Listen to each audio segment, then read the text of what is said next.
The hospital hallway was cold and quiet that evening when David stood there holding his daughter Lily's small hand in his own. The little girl was only 8 years old, and she looked so tired and pale under those bright white lights that made everything feel even more lifeless than it already was. They had just come from the doctor's office down the hall, where a specialist had told them things that no parent ever wants to hear. Lily needed a special kind of treatment for her illness, and it was the kind of treatment that would cost more money than David could ever imagine having. $400,000, the doctor had said, and those numbers just kept spinning in David's head like a nightmare he could not wake up from. David worked at a warehouse where he managed the day shift and made decent money, but decent money was not anywhere close to the kind of money they needed now. His wife had passed away 2 years before from the same illness that Lily now had, and the medical bills from that time had already drained everything they had saved. The insurance company had looked at all the paperwork and said they would not cover this new experimental treatment because it was too new and not proven enough for them to pay for. It's standing in that hallway, David felt like the world was closing in around him.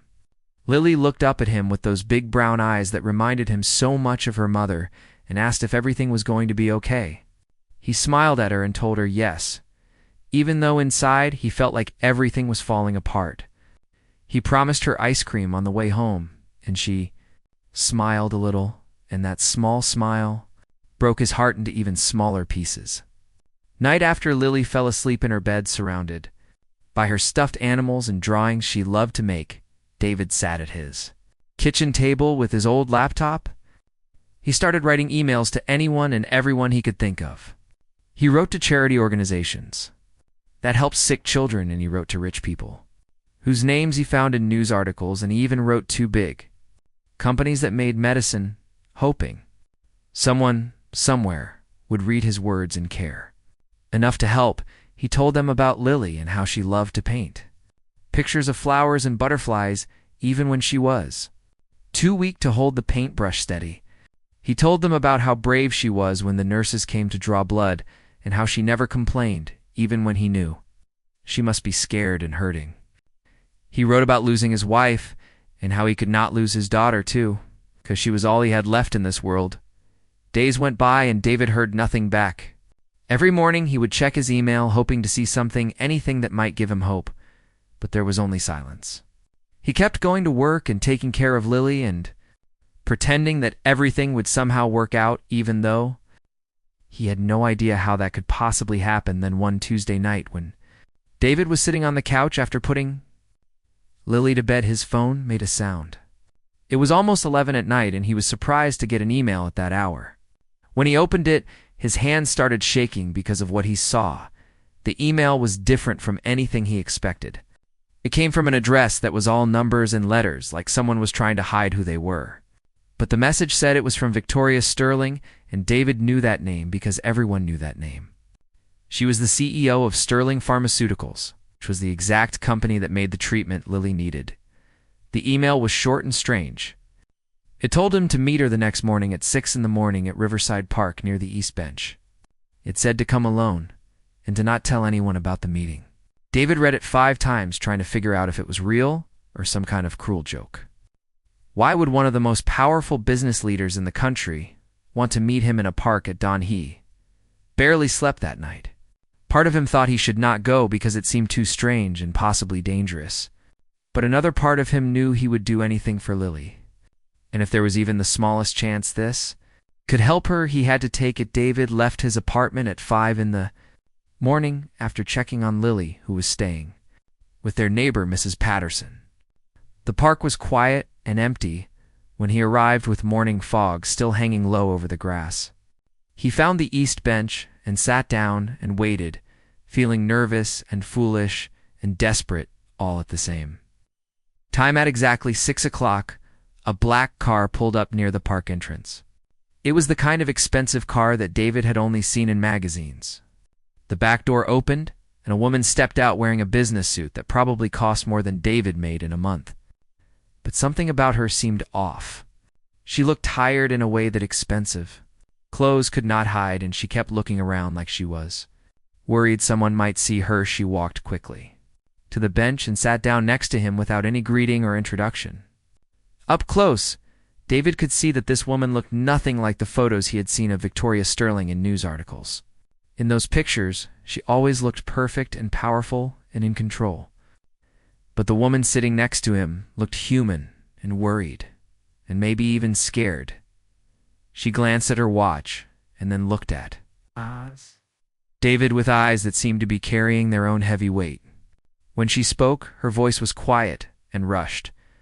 She told him she only had 7 minutes before her security people would realize she had left without them. Then she said something that confused him even more. "Please, be quick," she whispered. "Tell me about Lily." Did not understand how she knew his daughter's name, but he did not have time to ask. His mouth felt dry, and his words came out shaky at first, but then they started flowing. He told this stranger about Lily's diagnosis and how they found out about the illness. He told her about his wife and how they had lost her to the same disease. He explained about the bills and the insurance and how he had been writing to everyone begging for help. He told her about Lily's paintings and how she dreamed of becoming an artist one day. He described how some days Lily was too weak to even hold a brush, but she would still try because creating beautiful things made her happy even when everything else was hard. He talked about being a single father and working long hours and trying to be strong for his daughter, when inside, he felt like he was breaking. Victoria listened to everything without interrupting. David noticed that her eyes looked wet, like she might cry, but she did not. When he finally finished talking, there was a moment of silence.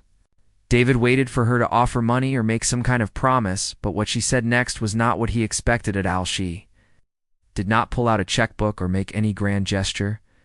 Instead, she started talking about problems he did not understand at first. She mentioned her company's board of directors and something about shutting down programs.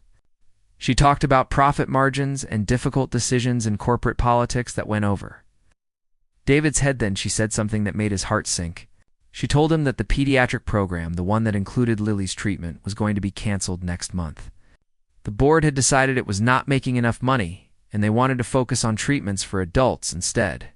She had been fighting against this decision for over a year, but she was losing the battle. David felt his hope slipping away. He had come here thinking maybe this powerful woman could help, but instead, she was telling him that even the chance Lily had was disappearing. But then Victoria kept talking, and what she said next changed everything. She reached into her bag and pulled out a thick folder full of papers. She held it carefully like it was something dangerous. Then she explained that she had been investigating 3 members of her own company's board of directors. She had found evidence that they were doing illegal things with company money and lying about research results and bribing government officials. If this information became public, those board members would be forced out and probably face criminal charges. And if they were gone, Victoria would have the power to save the pediatric program and get Lily into the treatment trial for free. But there was a problem. Victoria could not be the one to release this information to the public. If she did, it would look like she was just trying to get rid of her enemies at the company. She would be investigated and possibly charged with crimes herself for how she got some of the information. Her career would be destroyed, and it might take years to clear her name, and by then it would be too late for Lily and all the other children. She turned to look directly at David, and what she said next made him feel like the ground was moving under his feet. She wanted him to take the folder and go public with the information. The media would listen to him because he was a father fighting for his sick daughter. People would care about his story. And in return, she would make sure Lily got into the treatment program, but Victoria was honest about the risks. She told David that if he did this, there would be no going back. He would be in the spotlight and under pressure and possibly in danger from powerful people who did not want the truth to come out. If he said no, she would try to find another way, but time was running out and Lily needed treatment. Soon she stood up quickly, told him he had 48 hours to decide. She would contact him again through the same encrypted email. Then she walked back to her car without looking back and drove away, leaving David sitting on that bench holding a folder that felt like it weighed 1,000 pounds. David sat there for a long time after she left, watching the sun come up over the park. He thought about Lily sleeping peacefully at home, not knowing that her father was holding information that could save her life. or ruin everything they had left. He thought about his wife and what she would want him to do. He thought about all the other children who would die if the program was shut down. The walk back to his apartment felt longer than it had ever felt before. Mrs. Patterson was making breakfast for Lily when he got home, and his daughter ran to hug him, asking where he had been so early. David hugged her tight and told her he had just gone for a walk to clear his head. She smiled and asked if they could paint together. Later, and he said yes, of course they could, but that whole day while he was at work, and that night after Lily went to bed, David could not stop thinking about the choice he had to make. He pulled out the folder and looked through the documents inside. There were bank records and emails and reports that even he could tell showed serious crimes. If what Victoria said was true, these board members had stolen millions of dollars and put patients at risk. With fake research, he thought about calling the police or a lawyer, but Victoria? It had been clear that this needed to be handled carefully. The wrong move could make everything fall apart. He looked at photos of Lily on his phone and remembered her asking if everything was going to be okay. He had promised her it would be, but he had not known how he could keep that promise now. He had a way, but it meant risking everything and trusting a woman he had just met. It meant becoming part of something much bigger than himself and facing consequences he could not fully predict. David had never been a brave person or someone who took big risks. He had always played it safe and followed the rules and worked hard hoping that would be enough, but sometimes life does not give you safe choices. Sometimes you have to decide between the terrible unknown and the certain loss of everything you love. David knew what he had to do, even though it scared him more than anything ever had. He picked up his phone and started composing an email to that encrypted address. His hands were shaking as he typed. He would do whatever it took to save his daughter, even if it meant going up against some of the most powerful people in the country. He would trust Victoria Sterling and hope that she was being honest with him. He would take that folder and tell the world what was inside it. Before he sent the email, he went to check on Lily one more time. She was sleeping with her favorite stuffed rabbit tucked under her arm and a half-finished painting on her nightstand, showing a garden full of bright flowers. David kissed her forehead gently and whispered that he loved her and that he would never stop fighting for her then. He went back to his room and pressed send on the email. There was no going back now. Whatever happened next, David had chosen his path, and he would see it through to the end. For Lily and for all the other children who deserved a chance to grow up and paint gardens and dream about the future. Next morning came too quickly, and David had not slept at all. He spent the whole night researching Victoria Sterling on his laptop, learning everything he could about the woman who had suddenly appeared in his life with this impossible offer.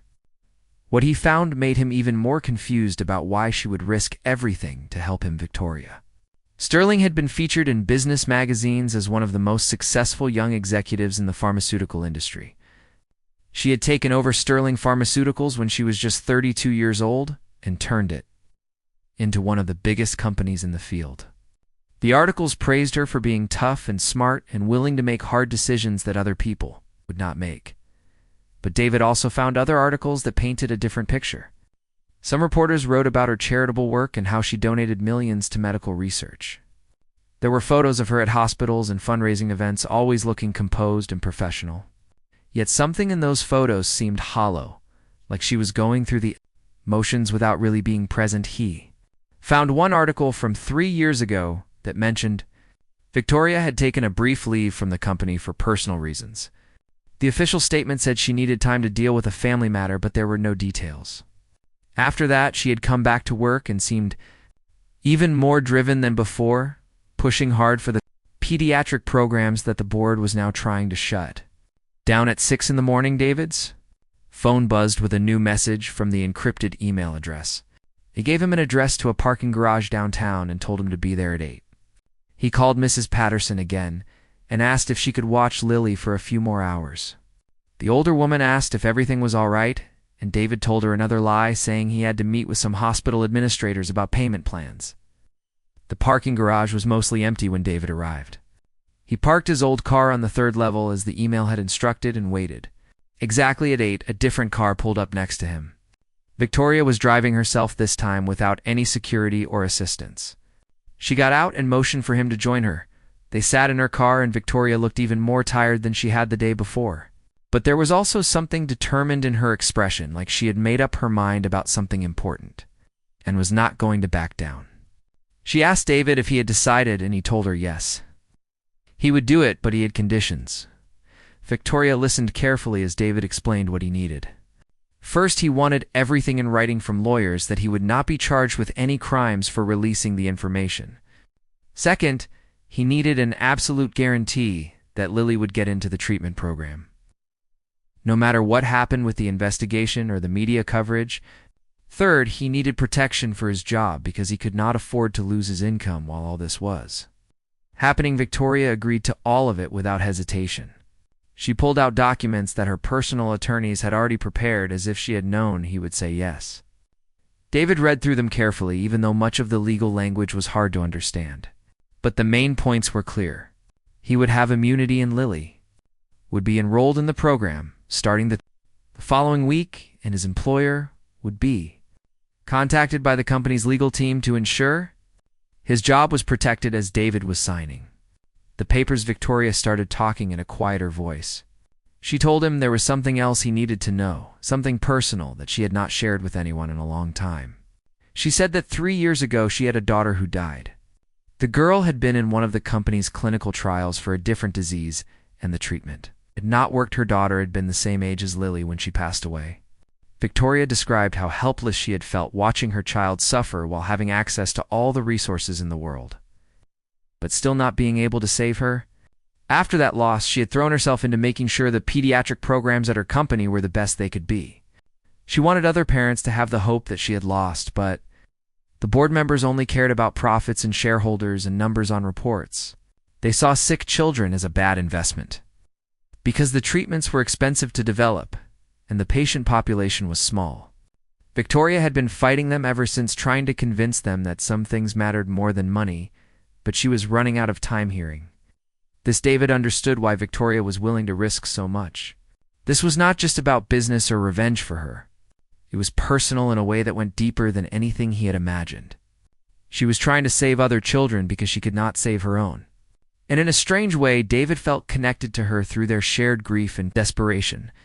Victoria handed him a phone and told him it was secure and untraceable.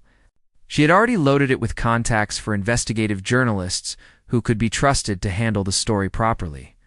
She had also arranged for lawyers to represent David for free and media coaches who would help him prepare for interviews and public appearances over the next few days. David's life became something he did not recognize. He met with reporters in coffee shops and hotel rooms, showing them the documents and telling them about Lily. At first he was nervous and stumbled over his words, but the media coaches helped him find his voice. They taught him how to stay calm and focused, and how to bring the conversation back to the children who needed help. The journalists were shocked by what they saw in those documents. There were emails between the board members discussing how to hide money they had taken from research budgets.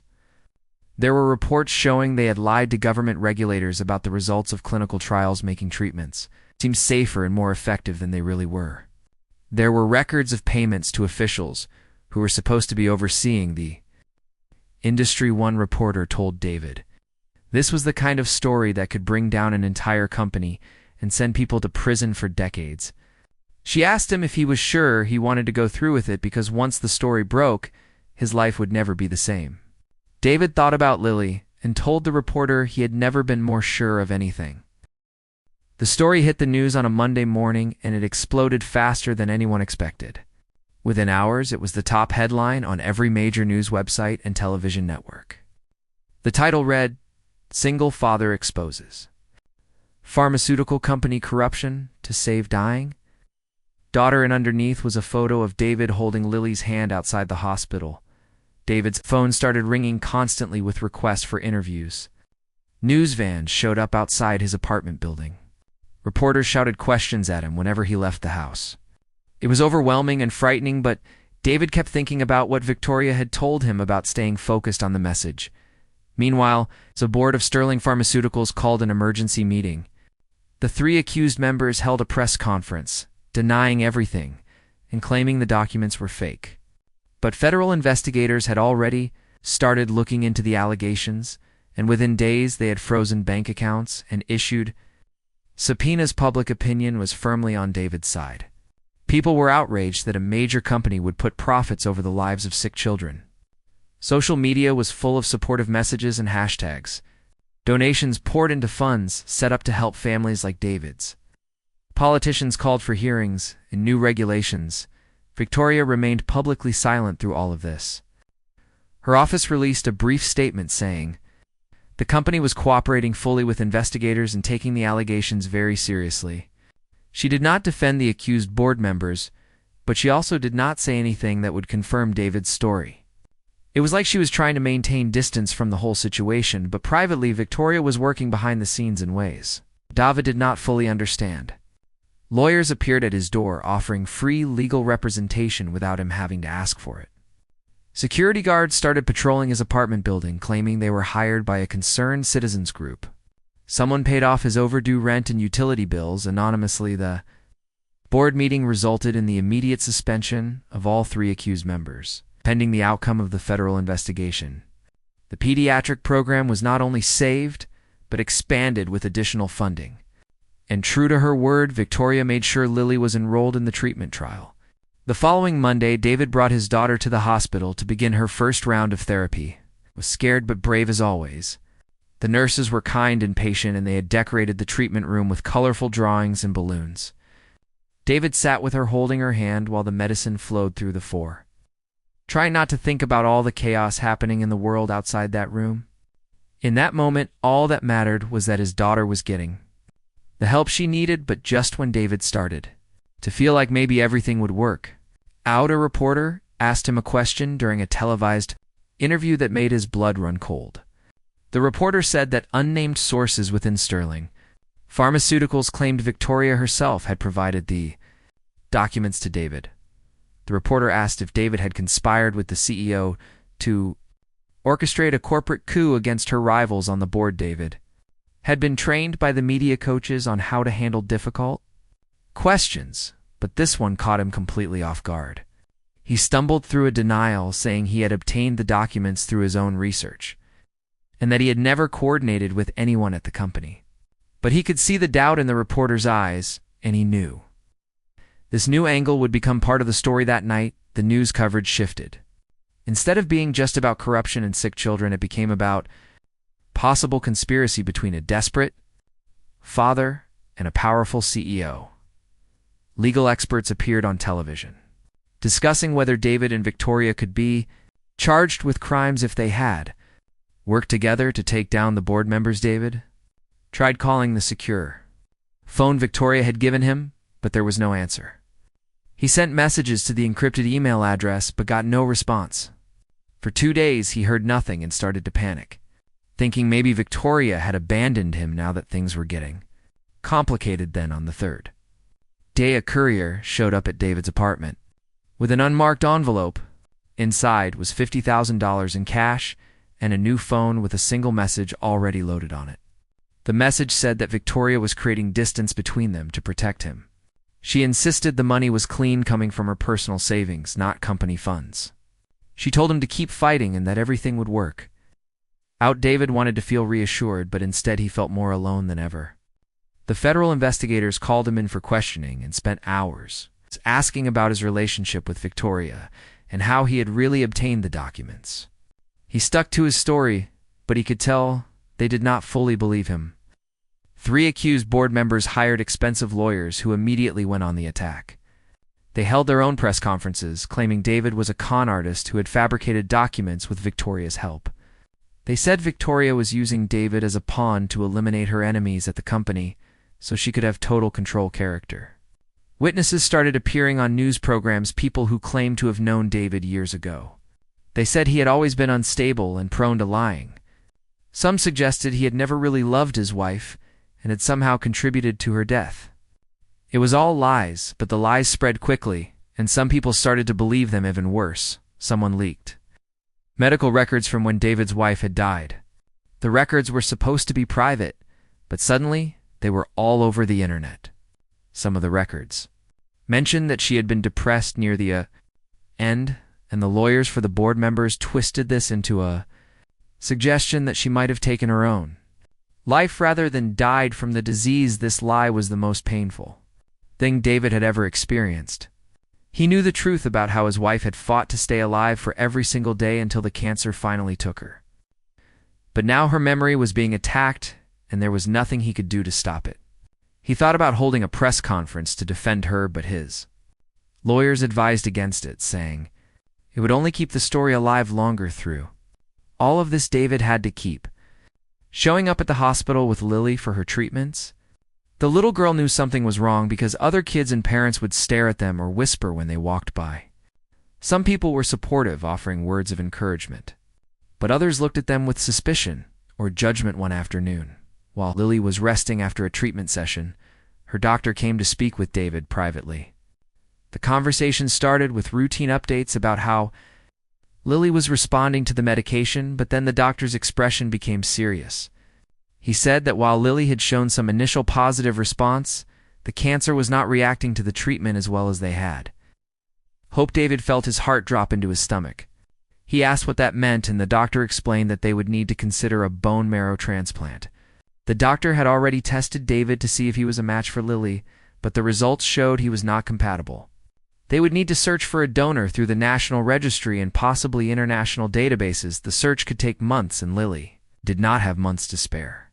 The doctor was sympathetic but honest about the situation. Without a match, soon the cancer would continue to progress, and the experimental treatment alone would not be enough to save her. David sat in the hospital room after the doctor left and watched Lily sleep. She looked so small in that bed, surrounded by machines and tubes. He thought about everything he had sacrificed and risked to get her this treatment, and now it was not going to be enough. The federal investigation, the media attacks, the threats to his job and reputation, all of it would mean nothing.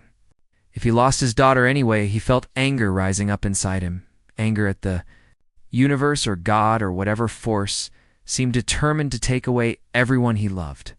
He wanted to scream or hit something or just give up entirely. But then he looked at Lily's face, peaceful in sleep, and he knew he could not give up. He would find a donor somehow. He would do whatever it took. That night, after taking Lily home and putting her to bed, David sat on his couch staring at nothing. The secure phone Victoria had sent him sat on the coffee table, and he thought about throwing it across the room. He felt betrayed by Victoria's silence, even though he understood why she was keeping her distance.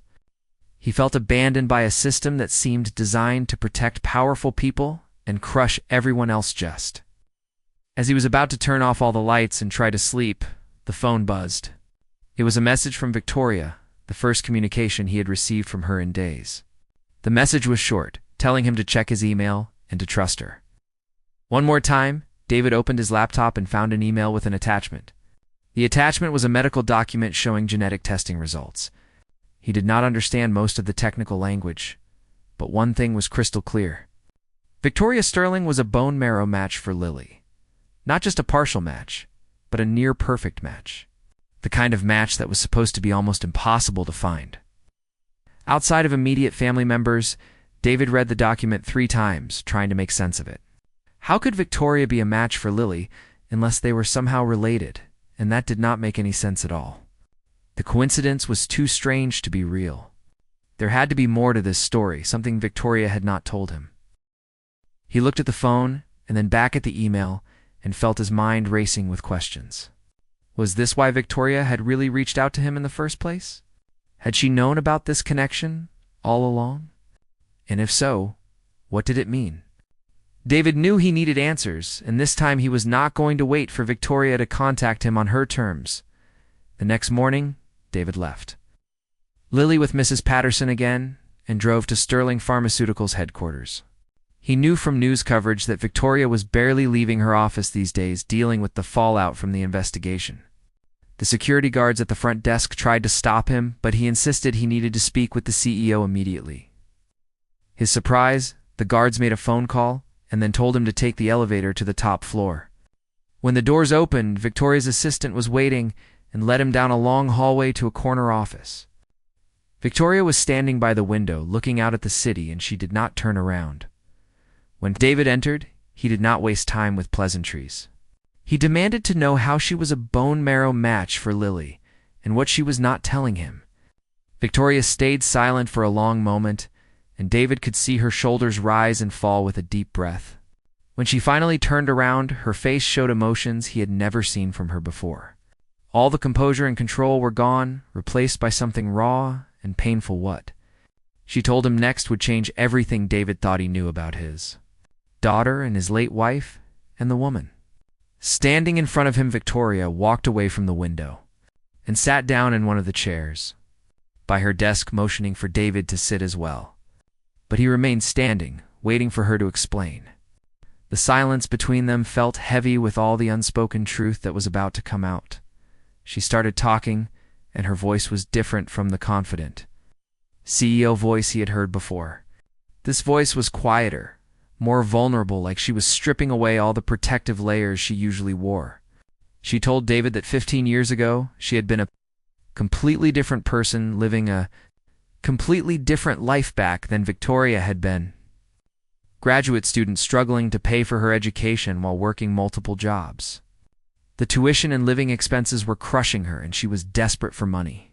That was when she learned about egg donation programs that paid women to donate their eggs for fertility treatments. Victoria had researched it carefully and decided to do it. The money would help her finish school and maybe even start paying down her student loans. She went through the medical screenings and procedures and donated her eggs to a fertility clinic. The clinic paid her, and she used that money to complete her degree. After that, she moved on with her life and never really thought about what might have happened to those. Years passed, and Victoria built her career, working her way up in the pharmaceutical industry. She got married and had a daughter, and thought she had left that part of her past behind. But then, 3 years ago, her daughter got sick with a rare genetic disorder. Despite all the money and medical resources Victoria had access to, the treatments did not work, and her daughter died. The grief nearly destroyed Victoria. She took time off from work and spent months barely able to function. During that time, she became obsessed with understanding her daughter's illness and whether it could have been prevented or predicted. She had genetic testing done on herself and her late daughter, looking for any clues. That genetic testing led her to discover something unexpected. The testing service she used had a feature that could identify genetic relatives in their database. Victoria found a match that indicated she had another biological child out there somewhere.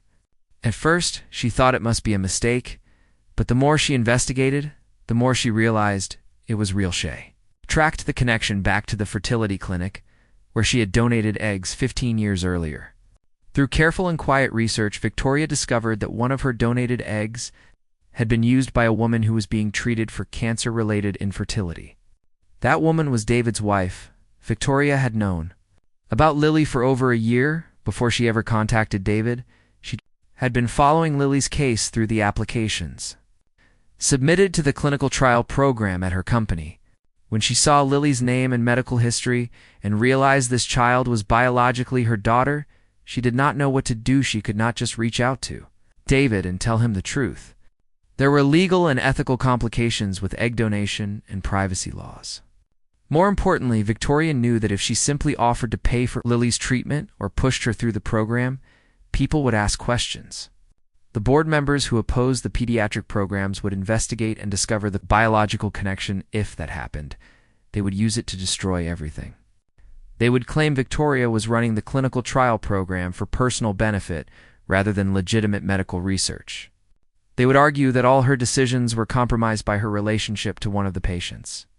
The scandal could shut down not just Lily's treatment but the entire program, affecting hundreds of other children. So Victoria had come up with a different plan. She would expose the corruption on the board and use the resulting shakeup to protect the pediatric program.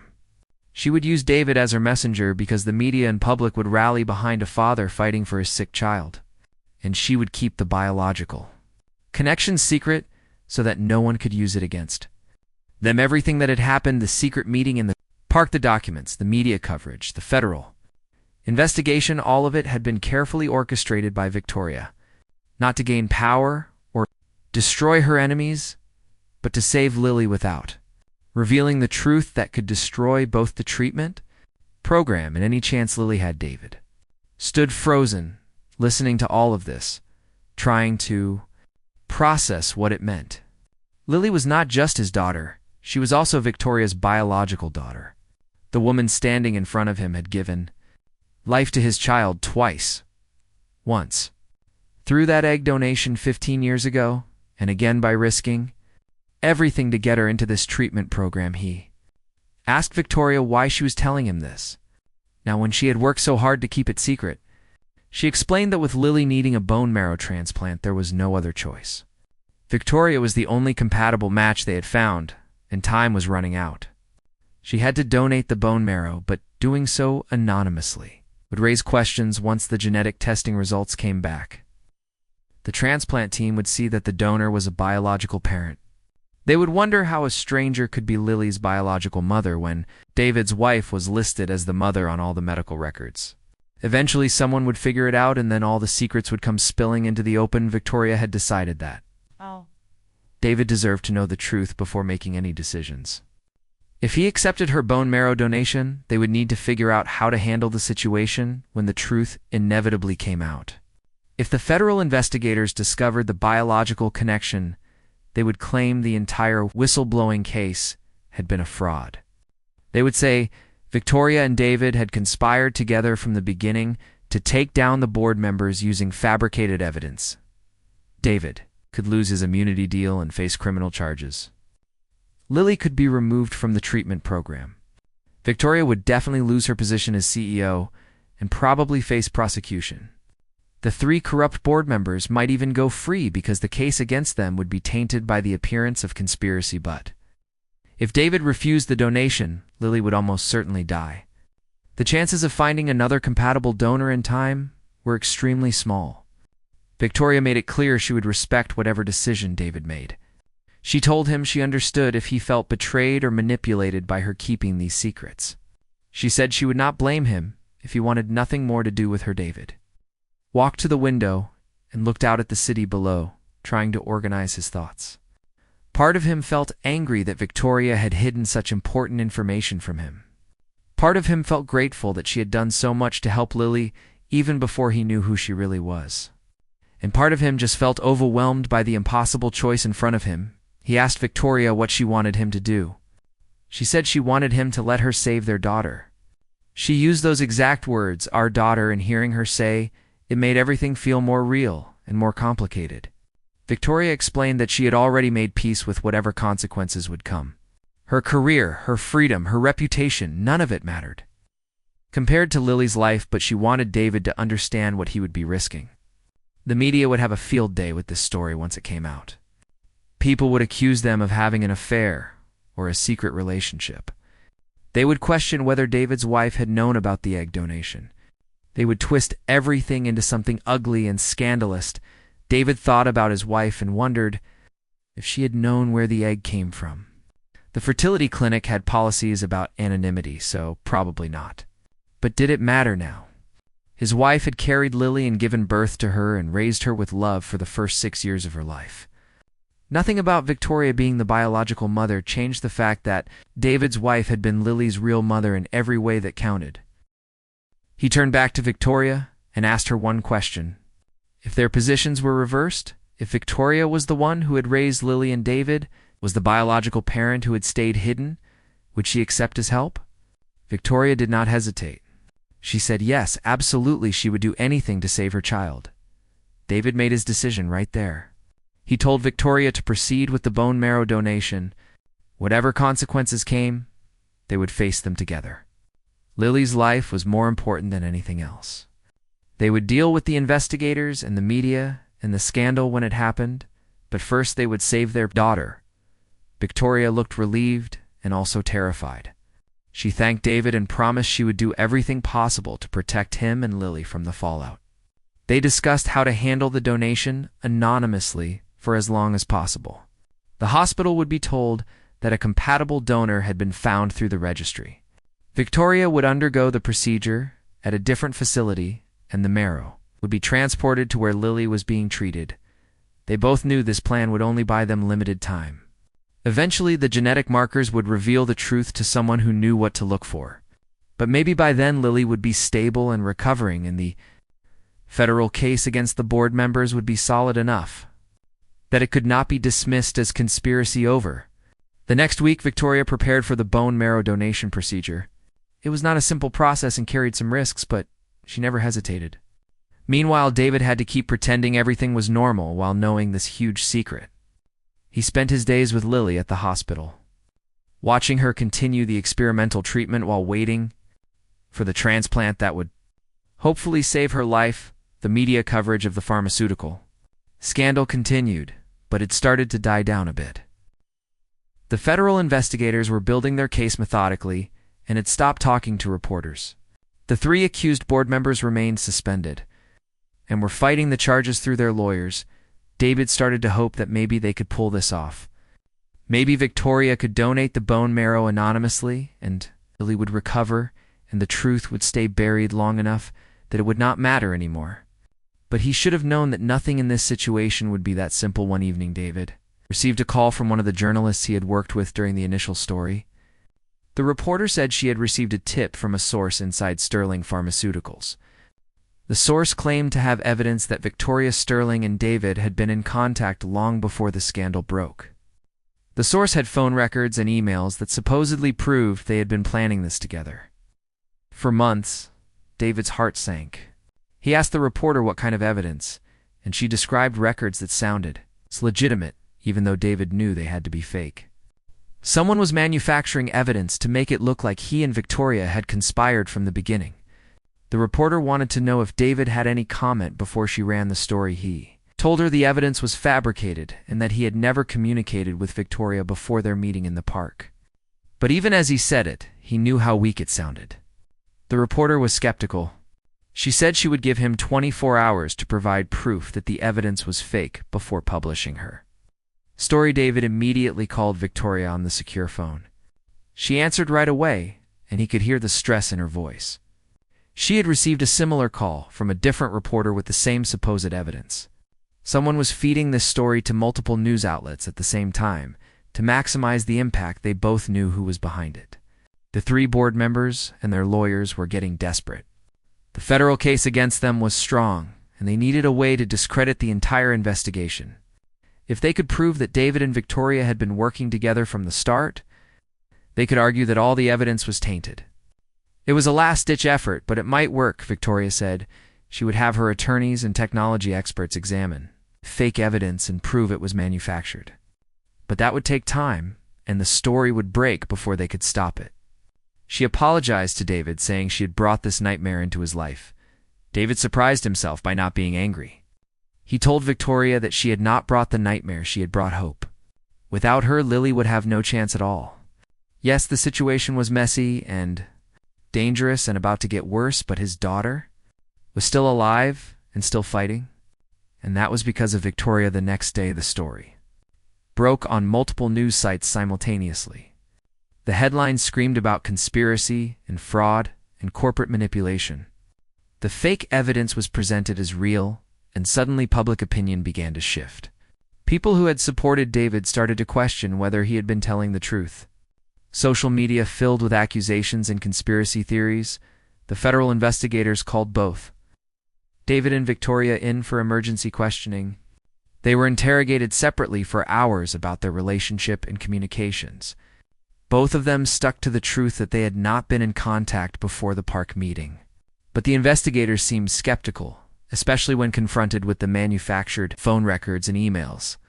David's lawyers told him the immunity deal might be in jeopardy. If the investigators believed he had lied about conspiring with Victoria from the beginning, they could revoke the agreement and charge him with fraud and conspiracy.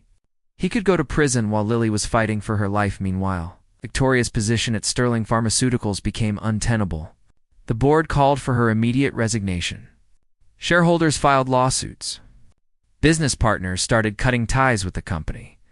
Even though the charges against the 3 corrupt board members were still being pursued, the scandal around Victoria was threatening to bring down the entire organization. Through all of this, the bone marrow donation was scheduled to happen in 3 days.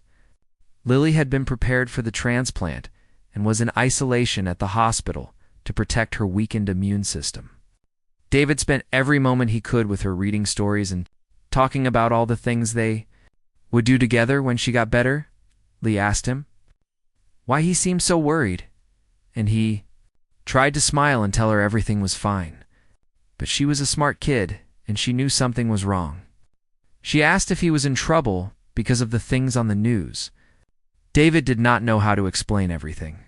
2 and 8-year-old, so he just held her hand and told her that grown-ups sometimes had complicated problems, but that no matter what happened, he would always be there for her. The night before the bone marrow donation, David could not sleep. He kept thinking about all the ways this could go wrong. Victoria could be arrested before the procedure. The hospital could discover the biological connection and refuse to proceed. The investigators could revoke his immunity and take him away from Lily. Any number of disasters could happen in the next 24 hours. His phone rang at 2 in the morning. It was Victoria calling from the facility where she was preparing for the donation procedure. She asked if he was awake, and he said yes. They talked for over an hour about nothing and everything. Victoria told stories about her daughter who had died, and David shared memories of his wife. They talked about Lily and what an amazing kid she was and how lucky they both were to have her in their lives. Near the end of the call, Victoria said something that David would never forget. She said that no matter what happened to them, whether they went to prison or lost everything they owned, this would all be worth it if Lily survived. She said that bringing a child into the world created a responsibility that never ended, and she was finally getting to fulfill that responsibility. Even if it cost her everything, David agreed, and they said goodbye knowing they might not get to talk like this again. The next morning, Victoria underwent the bone marrow extraction procedure. It went smoothly, and the donated marrow was rushed to the hospital where Lily was waiting. David was not allowed in the transplant room, but he waited right outside, watching through the window as the medical team worked. The transplant itself seemed almost anticlimactic after everything that had led up to it. The doctors infused Victoria's bone marrow into Lily through an IV line. It took a couple hours, and then it was done. Now they had to wait and hope that Lily's body would accept the donation and that the new bone marrow would start producing healthy blood cells. David was told it would be several weeks before they knew if the transplant was successful. Lily would need to stay in isolation to prevent infections while her immune system rebuilt itself. The waiting would be agonizing, but at least they had given her a fighting chance while Lily began her recovery. The world outside continued to spiral. The story about David and Victoria's alleged conspiracy dominated the news cycle. More fake evidence kept appearing from anonymous sources. The federal investigators seemed close to deciding that the entire case against the board members had been built on lies. Victoria's attorneys managed to prove that some of the phone records were manufactured, but it was not enough to stop the damage. Public opinion had turned decisively against both of them. Even people who wanted to believe they were innocent found the evidence too overwhelming. Then something unexpected happened that changed everything. A federal prosecutor held a surprise press conference 5 days after Lily's bone marrow transplant. David was at the hospital with Lily when his lawyer called to tell him to turn on the news immediately. What he saw left him speechless. The prosecutor stood at a podium surrounded by FBI agents and announced that they had arrested 2 people for fabricating evidence and attempting to obstruct a federal investigation. The 2 people were private investigators who had been hired by the lawyers representing the 3 corrupt board members. They had created the fake phone records and emails to make it look like David and Victoria had been conspiring together.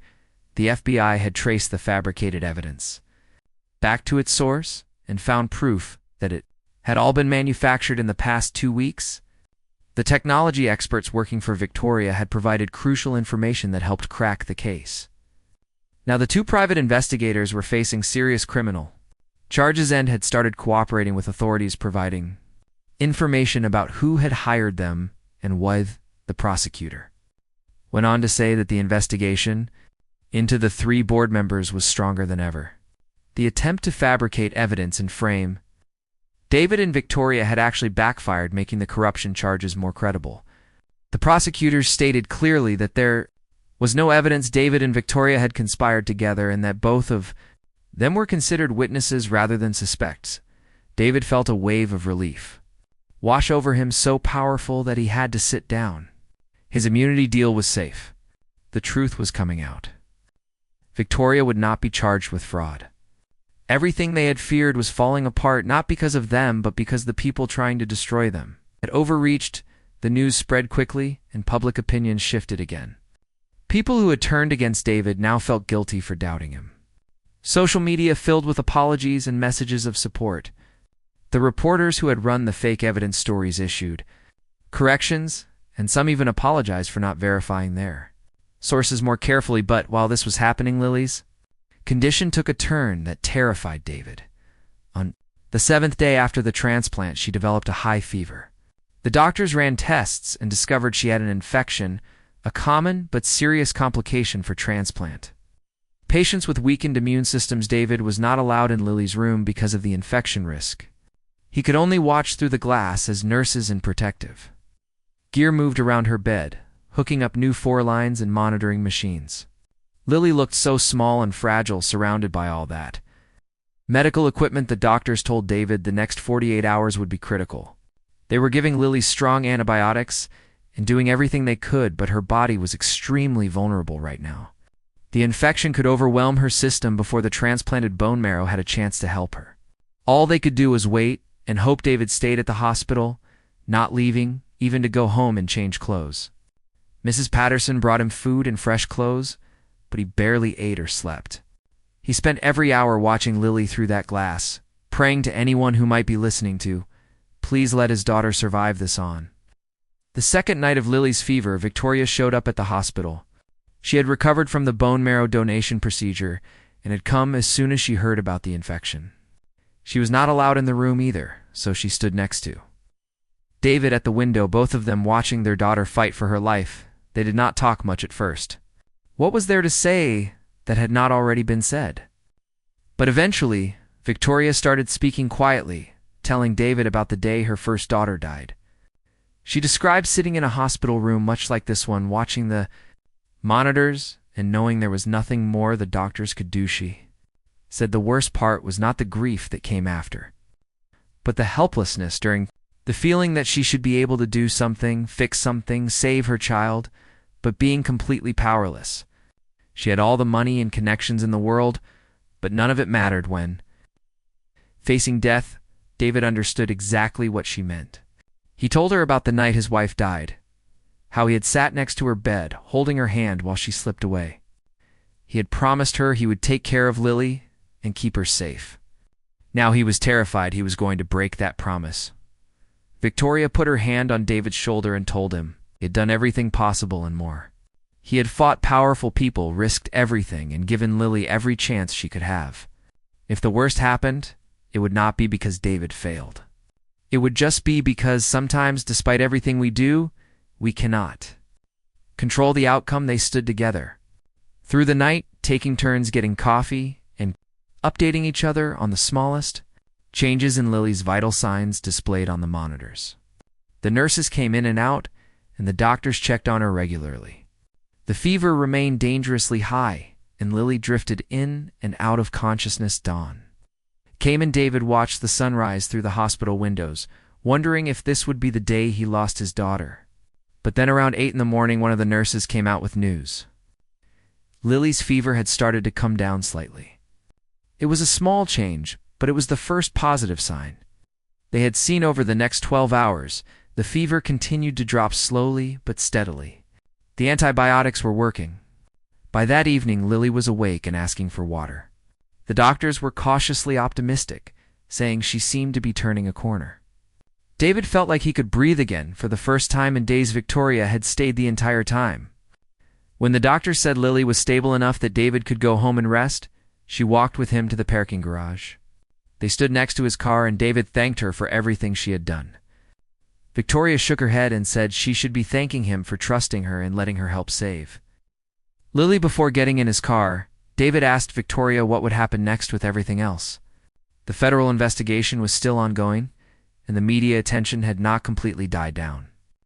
Victoria said her lawyers thought the case against the 3 board members would go to trial within 6 months.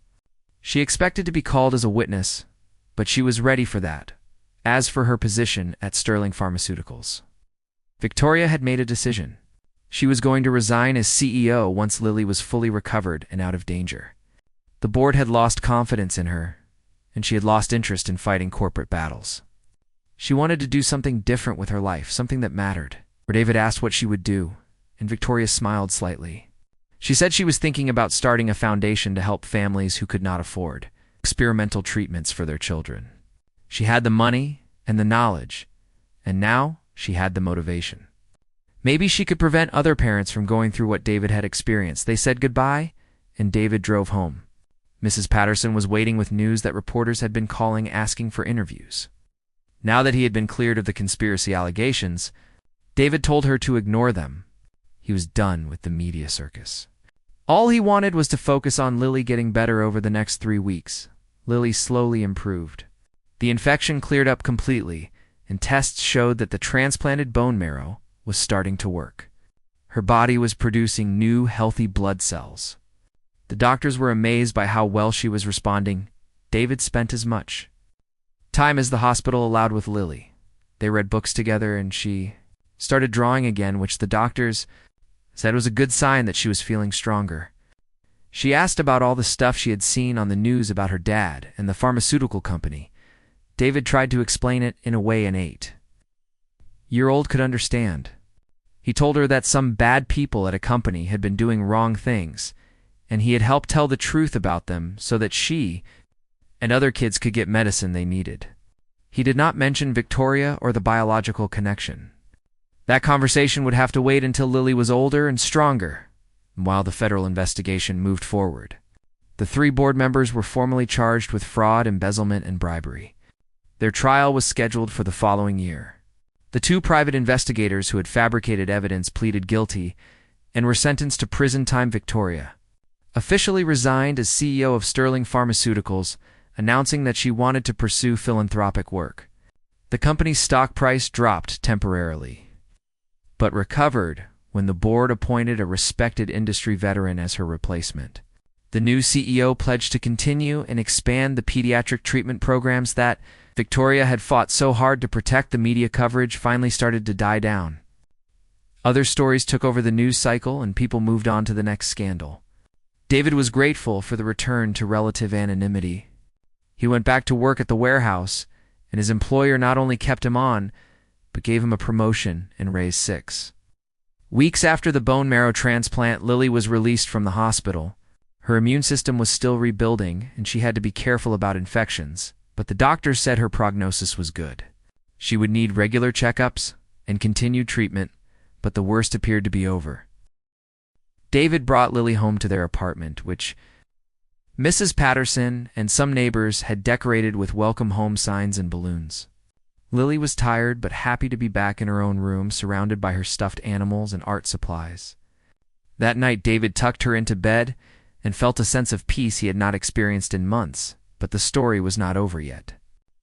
2 days after Lily came home, David received a call from Victoria. She said she needed to talk to him about something important and asked if they could meet. David agreed, and they arranged to meet at the same park where they had first met all those months ago. When David arrived, Victoria was already sitting on the east bench, where this whole journey had started.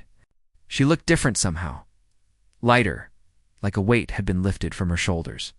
She smiled when she saw him and motioned for him to sit.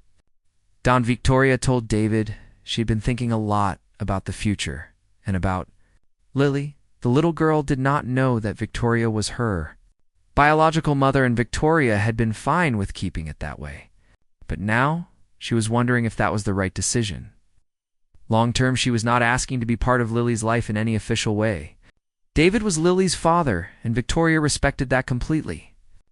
But she wanted to know if David would be comfortable with her having some kind of relationship with Lily, maybe as a family friend or mentor. David had been expecting this conversation, and he had already thought about how to answer.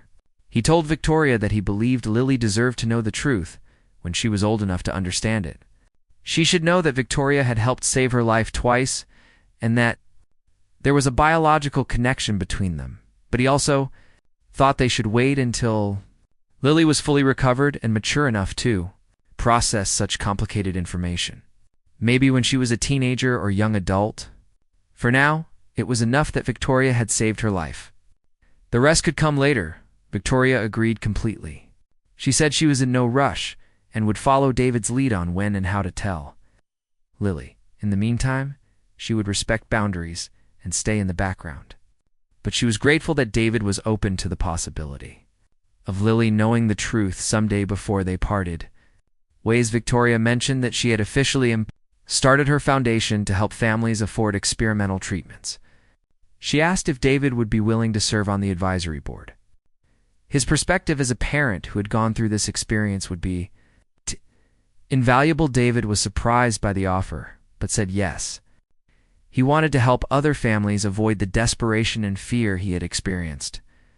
If his story could make a difference for others, then maybe all the pain and struggle would have additional meaning. Beyond just saving Lily over the following months, life slowly returned to a new kind of normal.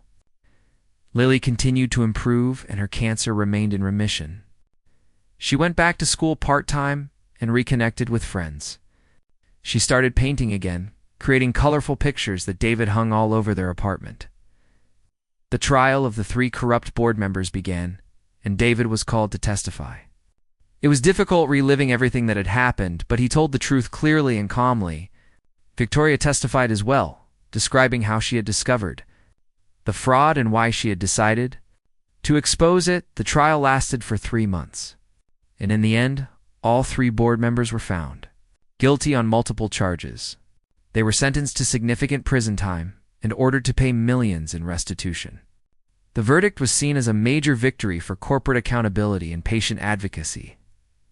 David's role in exposing the corruption made him a minor celebrity in certain circles. He was invited to speak at conferences about pharmaceutical ethics and patient rights. He always emphasized that he was not a hero, just a father who had been willing to fight for his child. Victoria's foundation grew quickly with donations pouring in from people inspired by the story. Within a year, they had helped over 100 families access treatments that would have been financially impossible otherwise. Victoria threw herself into the work, finding purpose and healing and helping others. She kept her promise to stay in the background of Lily's life. A few times a year, she would send gifts for Lily's birthday or holidays, always anonymous. David would tell Lily they were from a kind person who cared about her, which was true, even if it was not the whole truth. One evening, about a year after the bone marrow transplant, David was putting Lily to bed when she asked him a question that caught him off guard. She wanted to know where bone marrow donations came from and whether the person who gave her the bone marrow knew about her. David hesitated, trying to figure out how to answer honestly without revealing too much. He told her that bone marrow donors were generous people who wanted to help sick children get better. Sometimes they knew the person they were helping, and sometimes they did not. Atlee thought about this, and then said she wished she could thank the person who had helped her. She wanted them to know how grateful she was, and that because of them, she got to keep living and painting and being with her dad. David felt his throat tighten with emotion. He told Lily that he was sure the donor knew how grateful they were, and that seeing her healthy and happy was all the thanks they needed. Lily seemed satisfied with this answer and drifted off to sleep after leaving Lily's room. David sat on his couch and thought about everything that had happened over the past year. The fear and desperation, the risk and sacrifice, the unexpected connections and revelations. It had been the hardest year of his life, but also in a strange way, one of the most meaningful. He thought about Victoria and how she had risked everything to save a child she had never raised, but was biologically connected to. He thought about his late wife and how proud she would be of how he had fought for Lily. He thought about all the other families who would be helped by Victoria's foundation. Of all, he thought about Lily sleeping peacefully in the next room, her body healthy and strong, her future stretching out before her full of possibility. That was what mattered. That was what had made everything worthwhile. David picked up his phone and sent a message to Victoria on the secure line they still used occasionally. He thanked her again for everything and told her about Lily's question and her wish to thank her donor.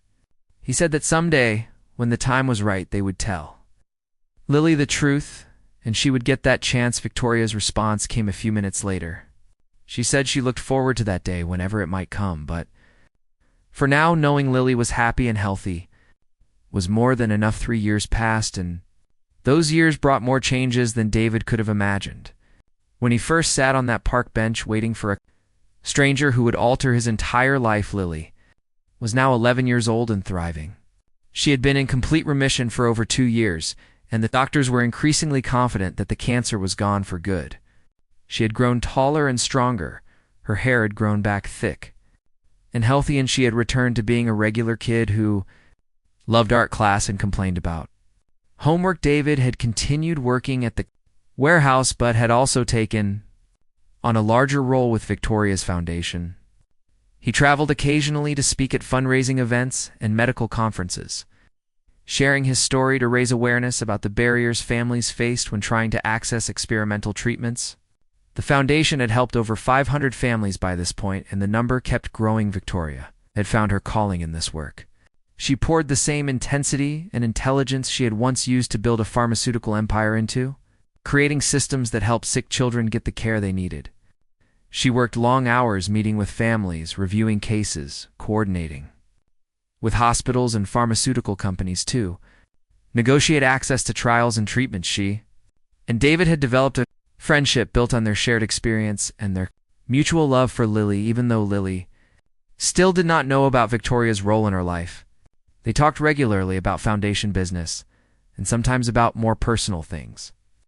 Victoria would ask about Lily's latest paintings or school achievements, and David could hear the pride and longing in her voice. David had decided that when Lily turned 13, he would tell her the truth about Victoria and the bone marrow donation and the biological connection.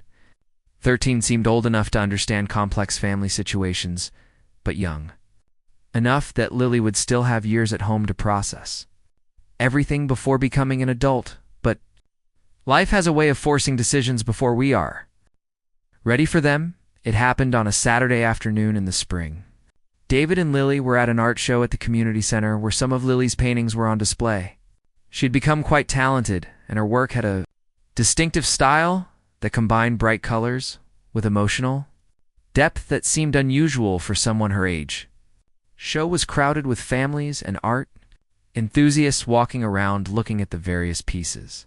David was standing near Lily's section, feeling proud as people stopped to admire her paintings and read the little cards that explained she was a young cancer survivor who had found healing through art. Then he saw Victoria across the room. She was looking at one of Lily's paintings, a vibrant piece showing a garden full of butterflies. David had not known Victoria would be there, and from the surprised look on her face when she saw him, she had not known he and Lily would be there either. Before David could decide what to do, Lily noticed him staring at someone and turned to look. She saw Victoria and asked her dad who that lady was. David opened his mouth to give some vague answer, but Lily was already walking over too. Victoria, excited to meet someone who seemed so interested in her artwork, David followed quickly, his heart pounding. He reached them just as Lily was introducing herself to Victoria and explaining that the butterfly painting was one of her favorites to create. Victoria looked at Lily with such raw emotion on her face that David worried someone would notice, but Victoria composed herself quickly and complimented Lily's work with genuine enthusiasm. She asked thoughtful questions about Lily's technique and inspiration. Lily beamed under the attention and started explaining her artistic process with the unself-conscious enthusiasm that kids have when talking about things they love. David watched them interact, and something shifted inside him. Seeing them together talking about art and creativity, he realized how much they had in common beyond genetics. They had the same way of tilting their heads when thinking about something. They both used their hands expressively when talking. They shared an intensity of focus that was almost identical. After a few minutes, Victoria thanked Lily for explaining her work and said she hoped to see more of her art in the future. Lily smiled and ran off to show her dad something another visitor had said about one of her pieces. Victoria and David were left standing there, and she looked at him with eyes full of questions. They moved to a quieter corner of the room and spoke in low voices.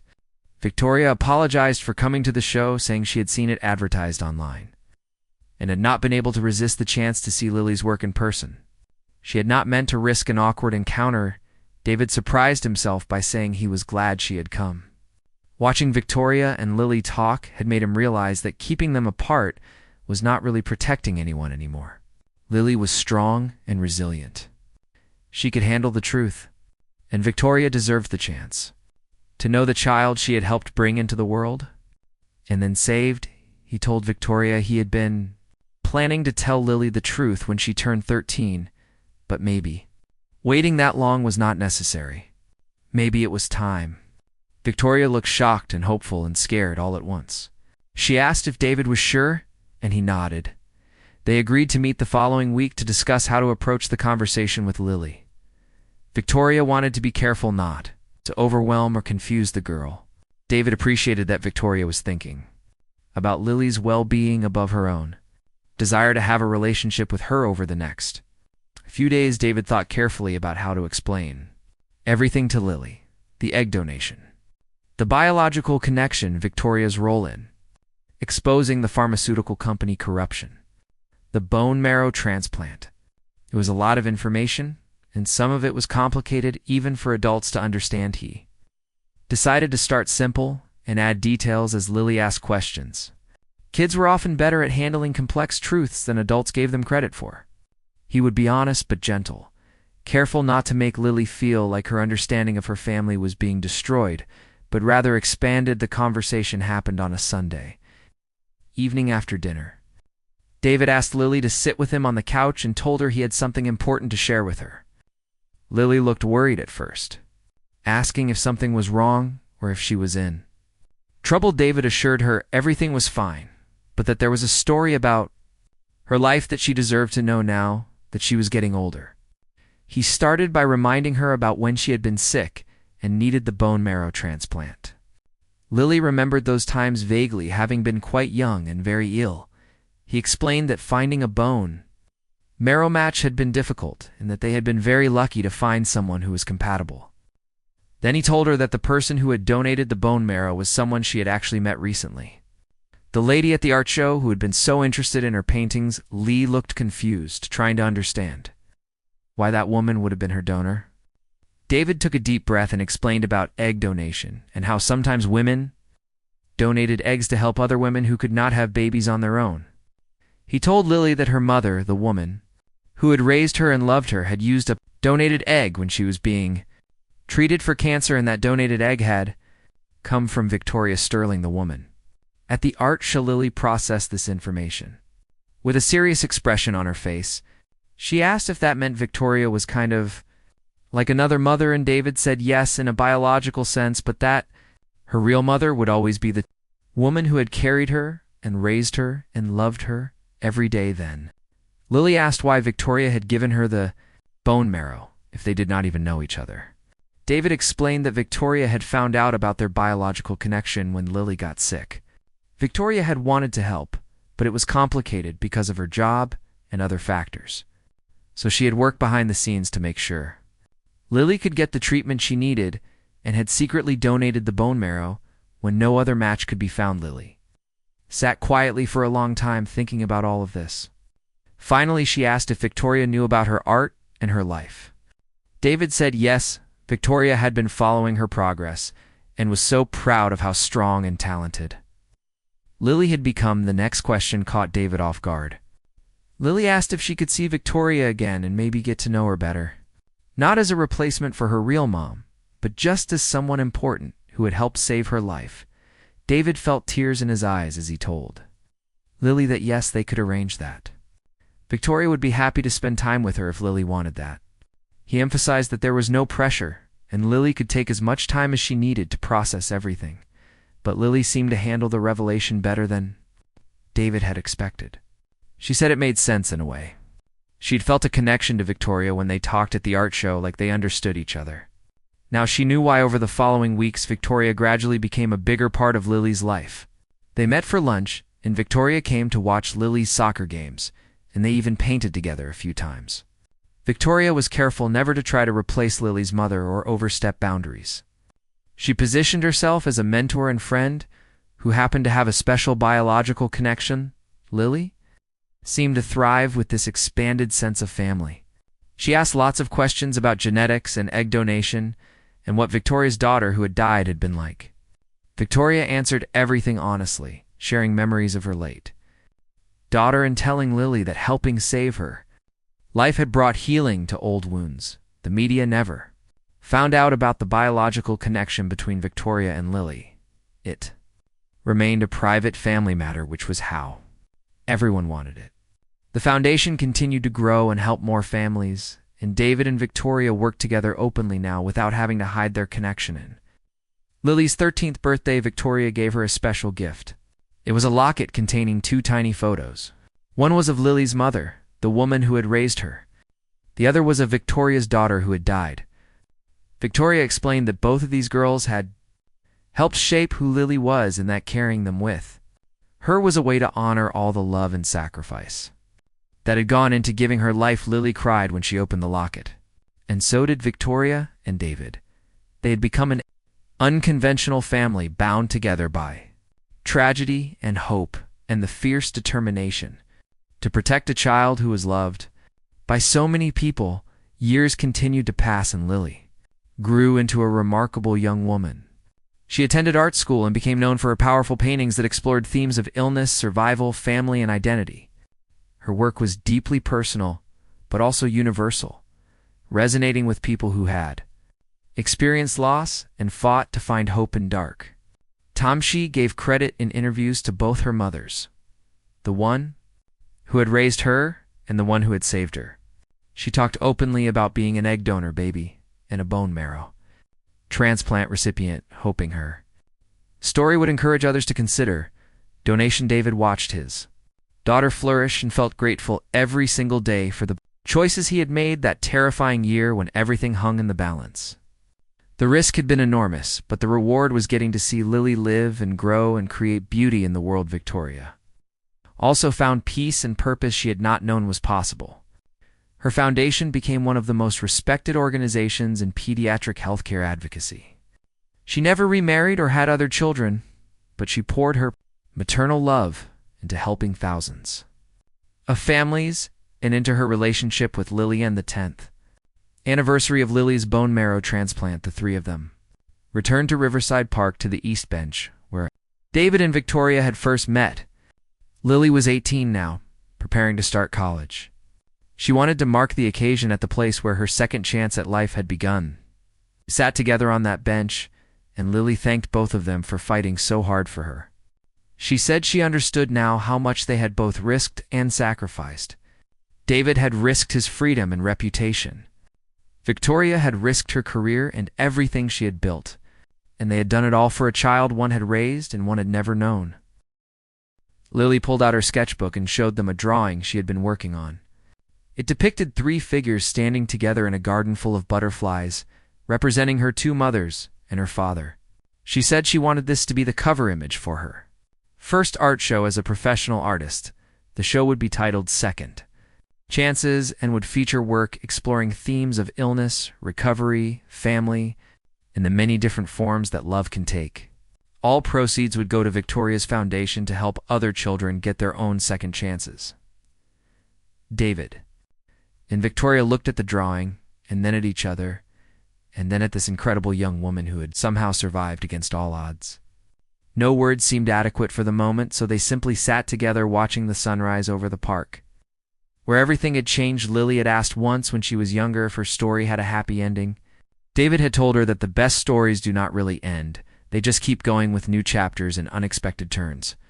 Their story was like that, full of pain and fear, but also hope and love and the stubborn refusal to give up even when everything seemed impossibly as.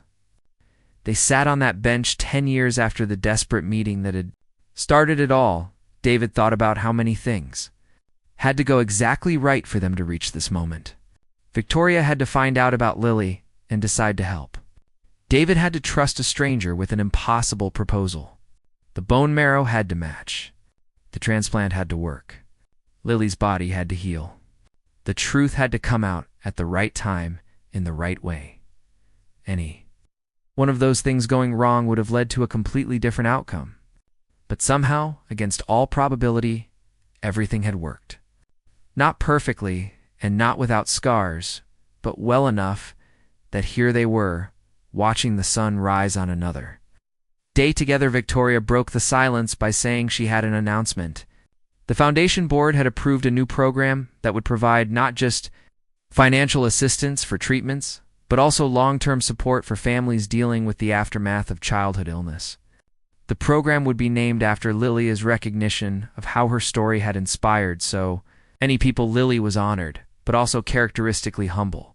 She said the program should be named after all the children who had fought similar battles, not just her. Victoria smiled and said that was exactly the kind of response she expected from Lily, always thinking about others before herself. David listened to them discuss the details of the new program and felt a sense of contentment he had not known was possible during those dark days in the hospital. Yes, his wife was gone, and yes, Lily had been through terrible suffering, and yes, he and Victoria had both nearly lost everything. But they had also gained something precious and expanded. Family built not on traditional structures, but on love and sacrifice and shared purpose. As the sun climbed higher in the sky, they left the park and went to breakfast at a small cafe nearby.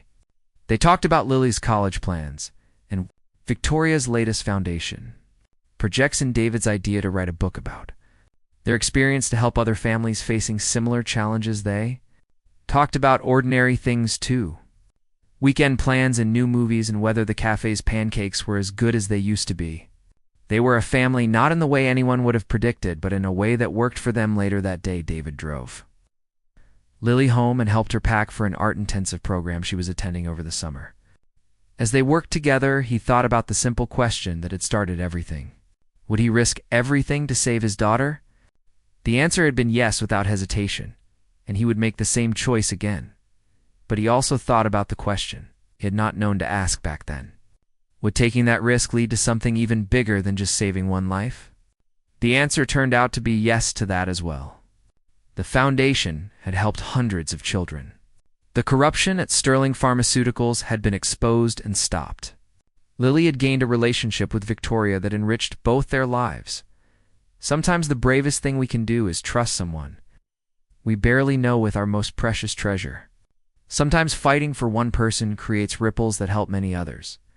Sometimes the worst moments of our lives lead to unexpected grace. That evening after Lily went to bed, David received a text from Victoria. It was a photo of the butterfly painting from the art show 3 years ago, the one that had led to their chance encounter. Victoria had bought it that day, and it hung in her office at the foundation headquarters.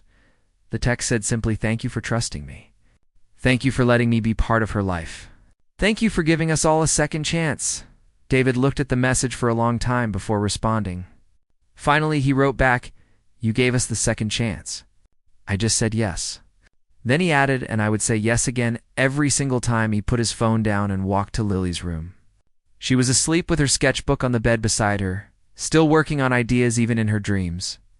David gently moved the sketchbook to her desk and pulled her blanket up around her shoulders. He stood there watching his daughter sleep. He thought about all the people who had played a role in getting them to this point. His wife, who had fought so hard to have Lily in the first place. Victoria, who had taken an enormous risk to help a stranger. The doctors and nurses who had cared for Lily. Mrs. Patterson, who had watched Lily countless times. The lawyers and investigators who had pursued justice. All the people who had donated to the foundation. Everyone had contributed something to this moment of peace and hope. And at the center of it all was a young woman who had survived against the odds and was now creating art that brought beauty and meaning to the world. David whispered goodnight to Lily and left her room. He sat on his couch in the quiet apartment and allowed himself to simply feel grateful. Grateful for the hard choices and the people who had stood with him. Grateful for the healing that time had brought. Grateful for every single day he got to be Lily's father. Outside the window, the city lights glowed against the darkening sky. Somewhere in that city, Victoria was probably still working at the foundation office, helping another desperate family find hope. Somewhere out there, hundreds of children were alive because of the programs that had started with one father's desperate fight and one CEO's whispered plea for him to be quick. The CEO had whispered, "Please be quick," that first morning. On the park bench, what David had done next had shocked everyone, including himself. He had said yes to an impossible plan. He had trusted a stranger. He had risked everything. And in doing so, he had not only saved his daughter, but had helped create something that would save countless others. It was not the kind of ending anyone would have predicted when the story began. But it was exactly the ending they needed. Not perfect, but real. Not without pain, but full of hope. Not the end of the story, but the beginning of something new, and that David thought as he finally allowed himself to rest was more than he had ever dared to dream of on that cold morning when he had stood in a hospital corridor holding his daughter's hand and wondering how he could possibly save her. The answer had been there all along, waiting for him to be brave enough to reach for it. Sometimes saving one person means risking everything. Sometimes the right choice is the hardest one. And sometimes a whispered request from a stranger in a park can change the world.